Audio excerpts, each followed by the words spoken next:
Chapter 24. The Crimson Veil. Dylan woke to the taste of mud and blood. His body sprawled on a slick riverbank, the crimson water lapping at his boots. His head throbbed, a dull hammer pounding his skull, and his vision swam, the world tilting like a broken kaleidoscope. The concussion's grip was tight. Memories of the storm beast, the collapsing bridge, and the 1,000-foot plunge into the rapids flickered like half-remembered nightmares. He touched his temple, wincing at the crusted blood matting his dark hair, but his limbs, though bruised and aching, responded. His starry scars pulsed faintly under his tattered linen tunic, a strange anchor in the chaos. His dagger was gone, lost in the fall, leaving him defenseless. The jungle loomed around him, its blood-red vines and black slick trees pulsing with an alien hum, their translucent leaves casting violet shadows that seemed to writhe. The air was thick, metallic, heavy with rot and something sharper, something wrong. He staggered to his feet, nausea spiking, the jungle's drone burrowing into his bones. The river stretched behind him, its crimson churn fading into mist, the waterfall's distant roar, a mocking echo.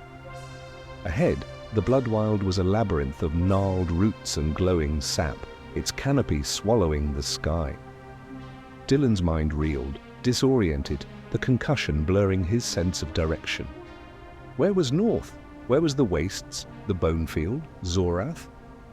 Where were Ver, Zariel, Lys, and Arla? The last he'd seen, he'd drawn the storm beast away, saving them. Had they escaped? Were they alive? His only goal crystallized through the fog: find civilization, a village, a road, anything to ground him, then track down his group. Eryndor was vast, uncaring, and he was a speck lost in its jaws. He stumbled forward, boots sinking into the spongy, red-veined earth, each step a fight against dizziness. The jungle felt alive, its vines twitching as he passed, their acid sap hissing where it dripped. His starry scars itched, a faint burn, and the air grew heavier, pressing on his chest like an unseen hand. He needed a plan, follow the river maybe, or climb a tree for a vantage point, but the concussion dulled his thoughts, leaving only instinct. Find people, find Ver, survive. A rustle stopped him cold, not the wind, not a beast, but something deliberate, like a footstep on wet leaves. His heart slammed, eyes darting to the shadows.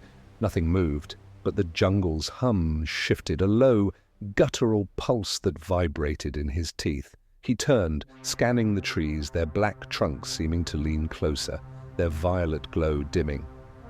"Hello?" he croaked, voice frail, swallowed by the drone. No answer, but the air thickened, a sour tang coating his tongue, like fear made tangible. He backed away, pulse racing, and tripped over a root sprawling in the dirt. The ground pulsed beneath him, warm like flesh, and his scars flared, white-hot, a warning.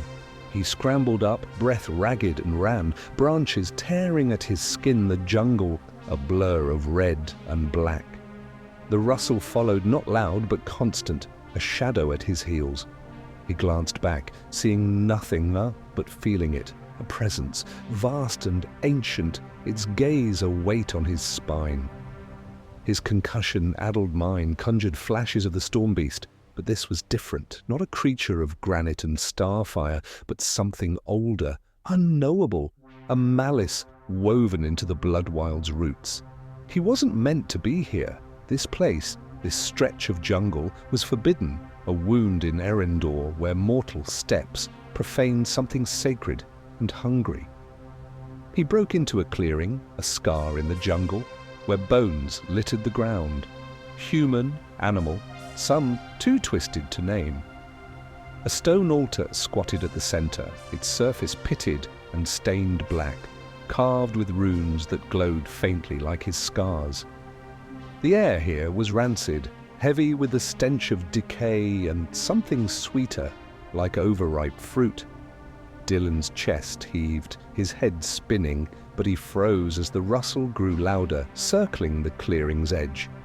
His scars burned, and a star-shatter vision hit hard.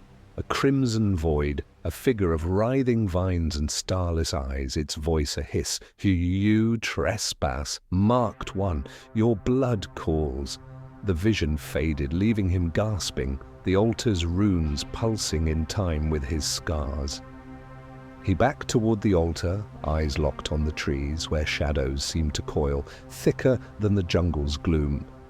A shape moved, tall, too tall, its form flickering between vine and flesh, its edges blurred, like a dream refusing to solidify.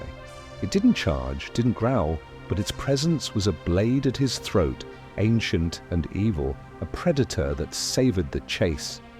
Dylan's breath caught, terror, raw, human. He was no hero, no assassin like Vare, just a lost man, small against this thing's vast hunger. The thing spoke, not with sound, but in his mind, a voice like roots grinding stone. Run, little spark. The veil hungers, its words were a command, a promise, and Dylan obeyed, bolting from the clearing, the jungle swallowing him again. The rustle pursued, closer now, branches snapping, the drone rising to a wail. His legs burned, concussion blurring his vision, but fear drove him, a primal need to escape what he couldn't comprehend. The jungle seemed to shift, paths twisting, trees leaning to block his way, their sap glowing brighter, like eyes watching his flight. He stumbled into a ravine, its walls slick with moss, a shallow stream of crimson water gurgling at its base. He splashed through, boots slipping, and crouched behind a boulder, heart pounding so loud he feared it would betray him.